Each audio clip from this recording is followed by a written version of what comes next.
마태복음 21장 33절로 46절까지 먼저 저와 같이 교독하겠습니다. 마태복음 21장 33절.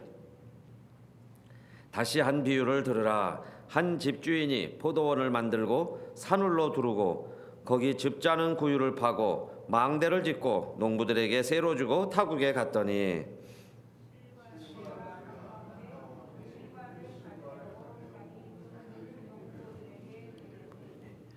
농부들이 종들을 잡아 하나는 심히 때리고 하나는 죽이고 하나는 돌로 쳤거늘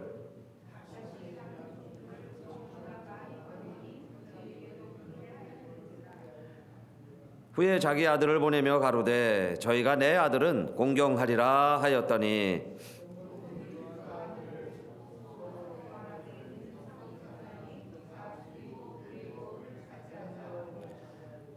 이에 잡아 포도원 밖에 내어 쫓아 죽였느니라.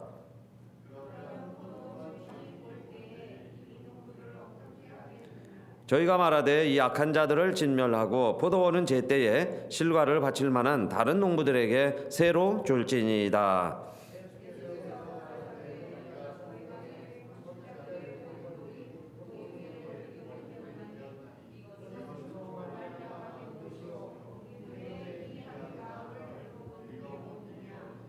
그러므로 내가 너희에게 이르노니 하나님의 나라를 너희는 빼앗기고 그 나라에 열매 맺는 백성이 받으리라.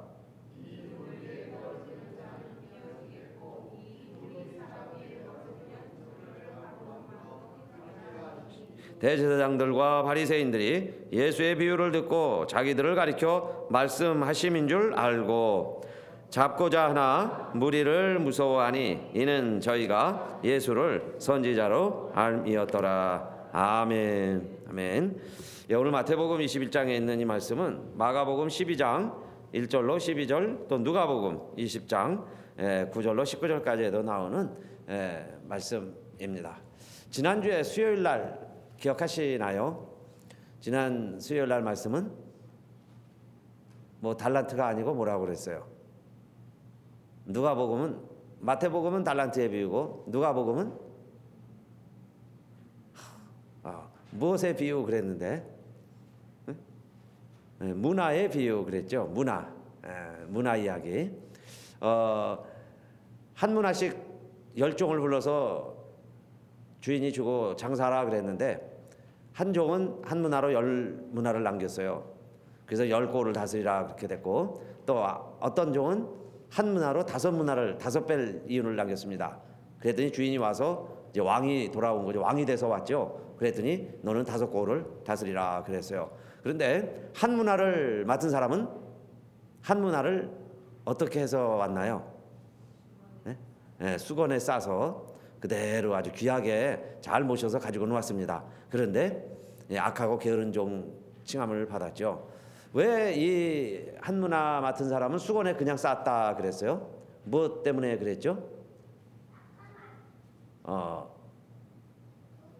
주인, 하나님에 대한 이해가 틀렸죠. 이해가 잘못됐어요. 당신은 엄한 사람이라, 하드맨 그랬어요. 엄한 사람이라 심지 않아도 거두고 해치지 않아도 모으는 분이니까 내가 괜히 이자 이 돈마저 원금마저 까먹을까봐 안 했습니다. 그 이야기죠. 그랬는데 왜 내가 진짜 엄한 사람인 줄 알았느냐? 내가 정말 엄한 사람이라면 내가 한번 엄하게 해볼까? 이러면서 하신 말씀이 뭐예요? 은행에 맡겨서 이자라도 챙겨와야지 어째 하나 그냥 갖고 왔느냐? 책망을 하셨는데 그 내용의 핵심이 무엇이라 그랬어요? 그 핵심이 문화의 비유의 핵심이 왜 한 문화 맡은 사람은 장사하라 그랬는데 장사를 안 하고 수건에 싸두었다가 그냥 가지고 왔냐 이 말이에요. 당신은 엄한 사람입니다 하는 것은 구실이라 그랬죠. 진짜 이유가 있습니다. 이 사람이 장사를 하나도 안 한 이유는 무엇 때문이었다 그랬어요? 네? 기억하셔요? 네. 당신이 왕됨을 원치 아니하나이다 그랬죠. 그게 진짜 이유였어요.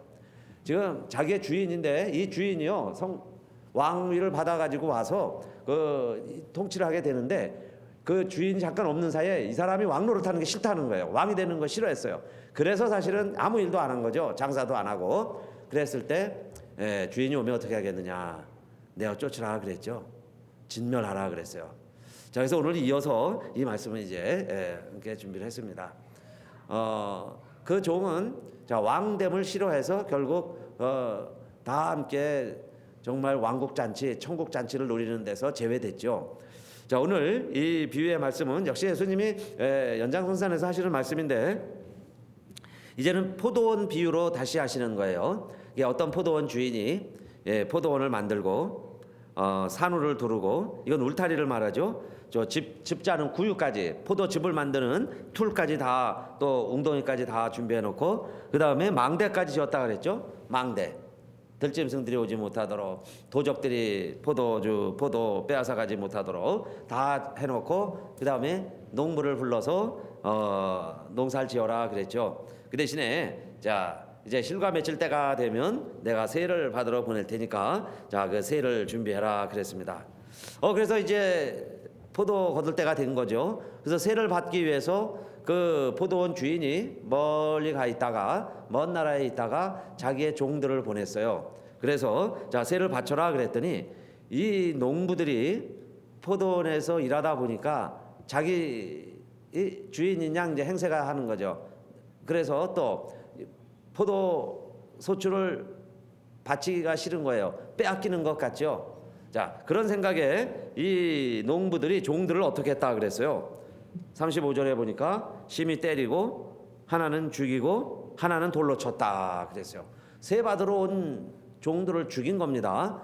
그래서 다음에 포도원 주인이 세 받으러 간 종들이 오질 않는 거예요. 하몽차사라고 그러죠. 오지를 않아요. 그래서 이번에는 더 많은 종들을 보내보았습니다. 더 많은 종들을 보내서 세를 받아와라 그랬더니 이번에도 포도원에서 일하는 농부들이 어떻게 했다 그랬어요. 저희에게도 그렇게 하였는지라. 또 어떻게 한 거예요. 세 받으러 온 포도원 주인의 종들을 때리고 죽이고 돌로 쳤다 그랬어요. 그래서 이상하다. 왜 종들이 가기만 하면 오지 않을까? 뭐 요즘같이요 전화가 있고 사진까지 막 다 보내는 이런 시대라면 상황이 즉시 파악이 되겠죠. 그런데 그 옛날에 이상한 거예요. 종은 보냈는데 전갈은 오지 않고 사람은 오지 않고 소식도 오지 않고 이상하다. 그래서 좀 낌새가 이상하죠. 사람이 직감이라는 게 있어요. 그래서 이번에는 포도원 주인이 누구를 보냈다 그랬어요. 오늘 그게 우리 예수님 말씀의 비유의 핵심이죠. 이번에는 자 종들을 이렇게 많이 보내도 안 되니까 이번엔 누굴 보냈어요? 아들을 보냈다 그랬습니다. 아들. 그랬더니 이번에는 이 아들을 어떻게 했어요? 아이고 이제 아들이 오셨구나. 이 아드님이 오셨네. 그죠? 이 귀한 분이 오셨으니까 우리 그동안 빨리 밀린 한 3년은 됐겠죠? 빨리 세를 모아서 그동안에 밀렸던 세금을 바치자. 세를 드리자. 이랬으면 얼마나 좋겠어요. 자기 아들을 주인이 보낼 때는 내 아들은 공경하리라 그랬어요. 리스펙트. 공경을 할 것이다. 이 아들은 아들 대우를 하겠지. 아들은 설마 어떻게 못하겠지. 이런 마음으로 아들을 보냈는데 이번에 이 농부들은 어떻게 해요? 야, 이 사람이 상속자 아니냐. 우리가 죽이고 이 유업을 차지하자. 이 아들만 죽으면 이게 내 것 아니냐 그 이야기죠. 이 아들만 죽이면 이 포도원 우리 마음대로 할 수 있겠구나. 이리고서 포도원 밖에 내어 쫓아 죽였느니라 그랬어요. 자, 이 정도가 되면 그 다음에는 어떻게 할까요? 포도원 주인이 와서 이들을 진멸하고 다음 사람들에게 세를 잘 바칠 사람들에게 이 포도원을 맡기지 아니하겠느냐 하는 스토리입니다. 자, 이런 비유로 예수님께서 말씀해 주셨는데 자, 이 이야기는 물론 포도원은 뭐 같아요? 예수님이 지금 이 말을 할 때 이 듣는 사람들이 누구냐면 대제사장, 서기관, 장로들입니다. 이 지도자들이죠. 이스라엘의 지도자들. 그러니까 이스라엘을 향해서 하는 말이죠. 그들은 누구라고 할 수 있을까요? 농부들이에요. 포도원을 맡은 농부들. 하나님이 맡기신 지도자들이라고 할 수 있죠. 그런데 이 포도원은 또 뭐로 볼 수 있겠어요? 포도원은 뭘까요? 이스라엘. 처음엔 1차적인 의미로 예수님이 비유로 말씀하실 때는 자 이스라엘을 이야기하는 거죠. 그러니까 이스라엘의 이런 지도자들이 잘 다스리도록 했어요. 그래서 하나님은 참 열매를 거두기를 기뻐하셨습니다. 마치 참 종자 포도나무를 심고 좋은 포도 따기를 기다렸는데 들포도가 맺히고 오히려 포도원이 엉망이 되고 열매를 거둘 수 없게 되었죠. 그래서 이 집주인, 그러면 이제 집주인은 누굴 말하겠어요? 포도원 주인 하나님. 그 다음에 자기 종들을 보냈다 그랬는데 이 종들이 누굴까요? 하나님이 시시때때로 이스라엘에 보냈던 종들이 있었다면은 선지자들이라고 할 수 있겠죠. 선지자들, 하나님의 말씀을 전하던 선지자들, 또 뭐 크게는 율법도 해당돼요. 율법, 여러 가지 선지자, 그렇게 해서 계명, 이런 것들을 통해서 이스라엘이 잘 계명을 지킬 수 있도록 했는데 오히려 막 구박하고 때리고 돌로 쳐 죽였다. 수많은 선지자들을 돌로 쳐 죽였죠. 그렇죠? 그래서 마지막에는 아들을 보냈다 그랬어요. 아들을 보냈다. 그럼 이 아들이 누구 얘기하는 걸까요? 지금 예수님이 이 이야기를 하시는데, 그 포도원 악한 농부들이 그 전에 왔던 종들도 다 때려 죽이더니 이번에 아들까지 죽였다. 그런데 이것은 예수님이 지금 돌아가시기 직전에 자신을 비유로 얘기하시는 거죠. 예수마저도 악한 농부들이 예수님을 죽이려고 하는 것이다. 죽이려고 했다 그랬어요. 그런데 이 비유를 우리가 오늘 읽으면서 우리들의 이야기로 읽어야죠. 우리들.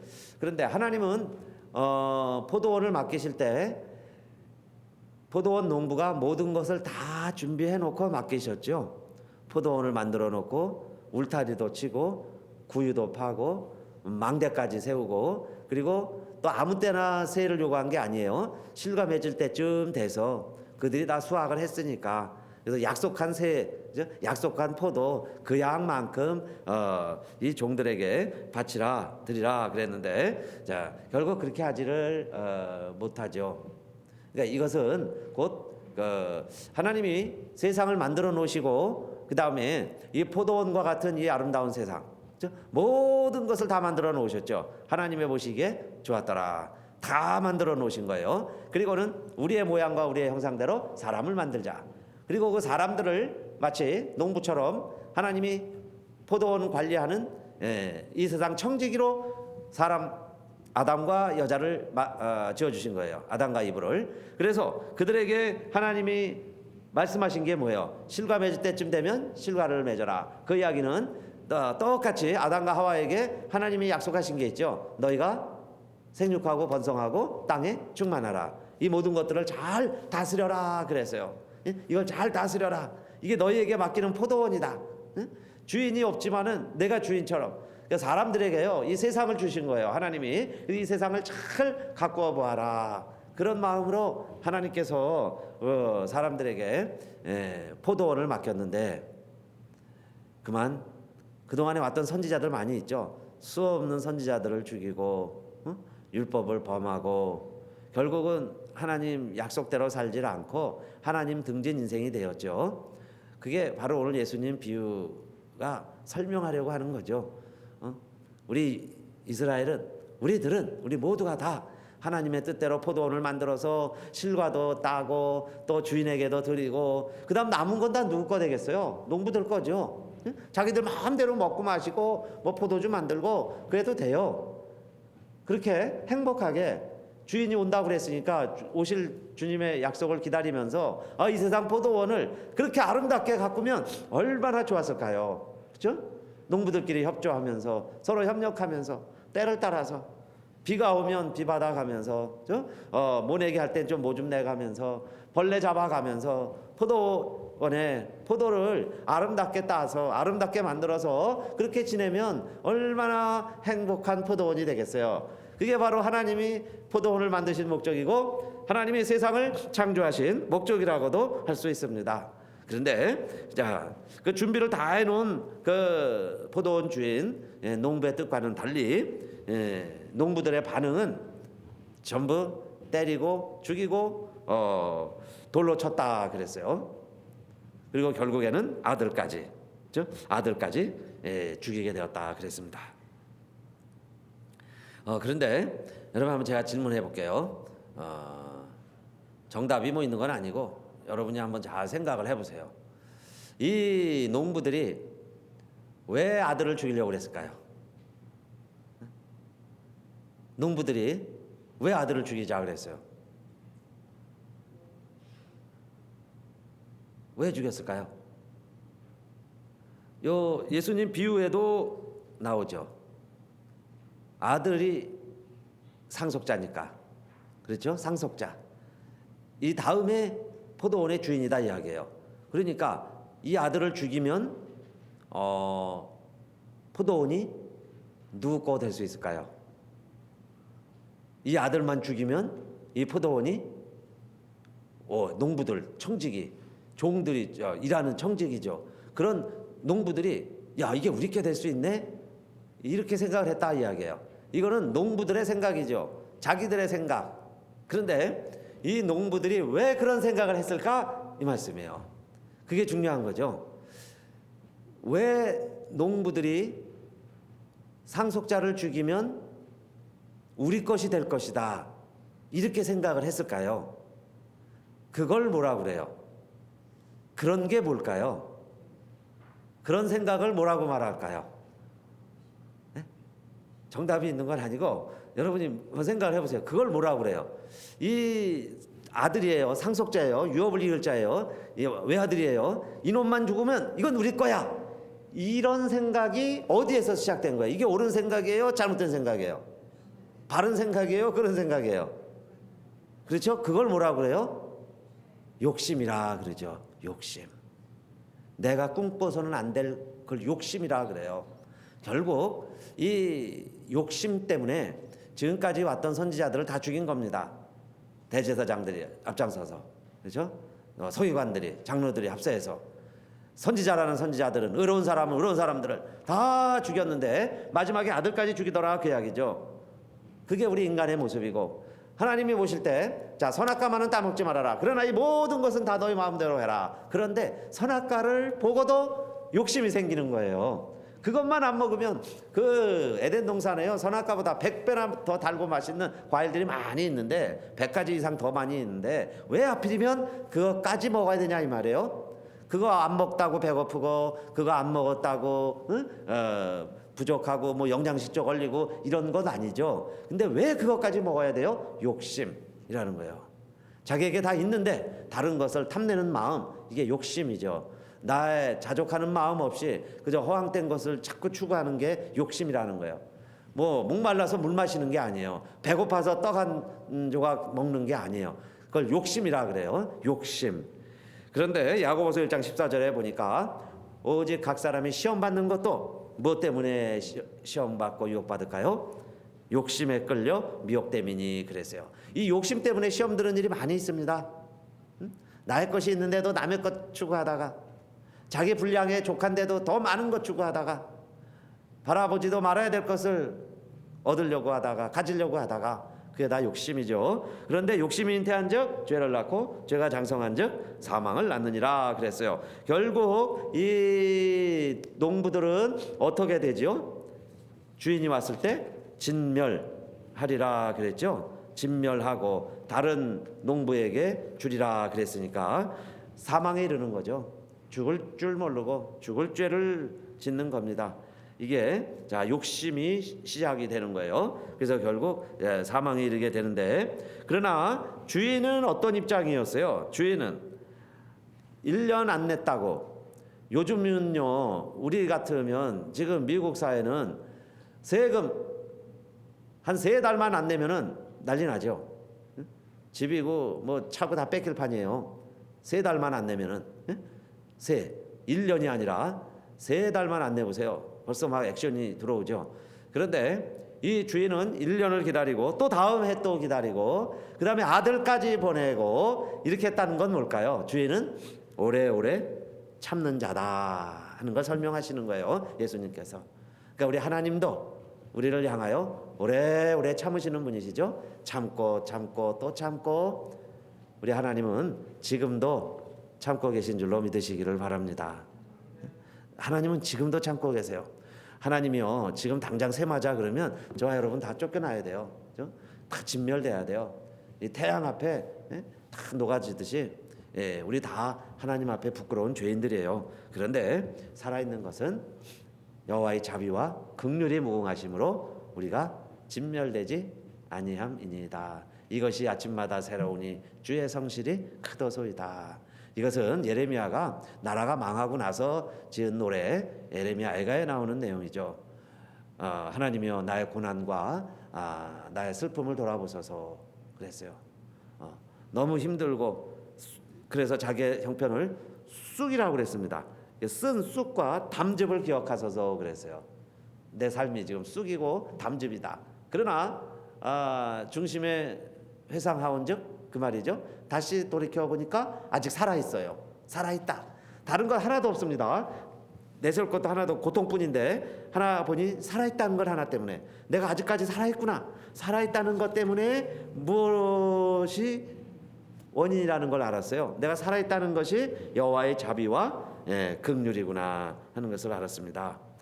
그러나 하나님의 자비와 긍휼도 한계가 있어요. 어디까지냐? 아들까지입니다. 아들. 하나님이요 아들 보내고 아들까지 죽이는데 그 다음에 더 이상 참겠어요. 그래서 21장 40절 이하죠. 결국 진멸하고 그럽니다.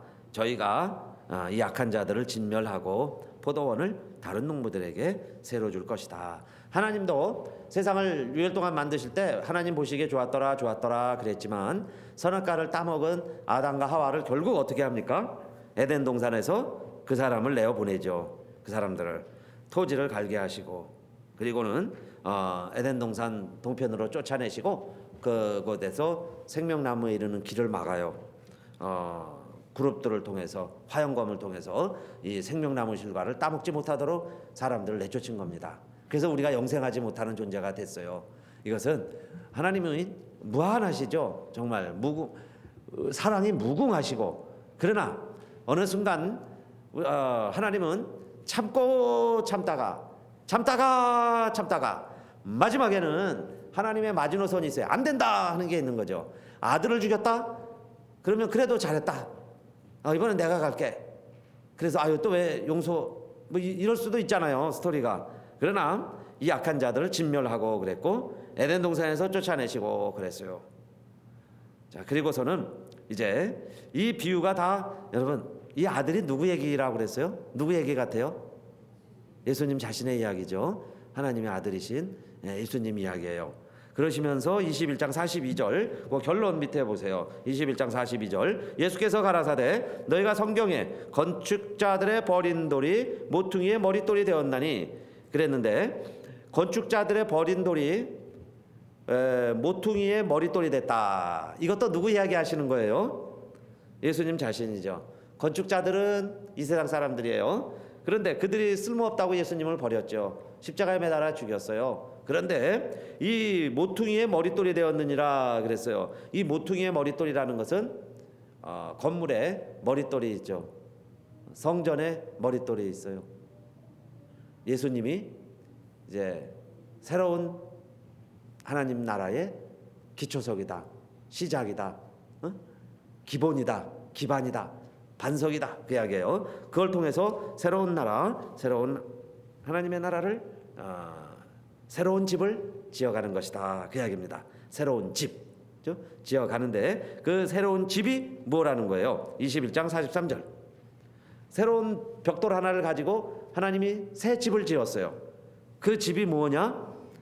21장 43절 그러므로 내가 너희에게 이르노니 하나님의 나라를 너희는 빼앗기고 그 나라에 열매 맺는 백성이 받으리라. 하나님 나라죠. 하나님 나라라는 집을 예수님이 지어가시는 거예요. 그 머릿돌로 해서. 자, 그래서 베드로가 설교하는 내용이 사도행전 2장인데요. 4장하고 너희가 매달아 죽인 예수를 하나님이 다시 살리셨도다. 이것이 베드로 설교의 핵심이죠. 핵심. 그래서 사도행전 4장 11절에 이 예수는 베드로가 설교합니다. 이제 설교하면서 자 사람들이 버린 돌이 하나님은 머릿돌로 모퉁이의 머릿돌로 새롭게 사용하셨다. 하나님 나라의 머릿돌로 사용하셨다. 이것을 4장 11절 이렇게 선언하셨죠. 선언했어요. 베드로가 이 예수는 너희 축자들의 버린 돌로서 진 모퉁이의 머릿돌이 되었느니라. 그러니까 누가 머릿돌이에요? 이 예수는 그랬죠. 사도행전 4장 11절. 이 예수가 결국 교회의 머릿돌이요, 하나님 나라의 머릿돌이요, 이 세상의 새 나라와 새 하늘과 새 땅을 이뤄가는 머릿돌로서 예수 그리스도가 사용되어지셨다, 그 이야기입니다. 그래서 4장 12절 다 같이 읽어볼까요? 다른 이로서는 구원을 얻을 수 없나니 천하 인간의 구원을 얻을 만한 다른 이름을 우리에게 주신 일이 없음이니라 하였더라. 아멘. 그러니까 다른 이름으로는 하나님의 나라 이룰 수도 없고 갈 수도 없다, 그 말씀입니다. 그래서 여러분, 처음에는 이스라엘이라고 그랬죠. 포도원이. 그러나 그 다음에 이제 우리들이에요. 그러니까 이스라엘 사람들이 예수를 죽였어요. 유대인들이 예수를 죽였어요. 그래서 다른 사람에게 새로 주겠다 그랬는데, 그래서 우리 이방인들이 이 포도원을 책임지게 됐습니다. 하나님의 나라를 우리가 함께 이루어가게 됐어요. 처음에는 하나님이 이스라엘을 통해서 시작을 하셨죠. 우리가 이어가게 했어요. 그래서 여러분, 우리가 지금 해야 될 일이 뭐겠어요?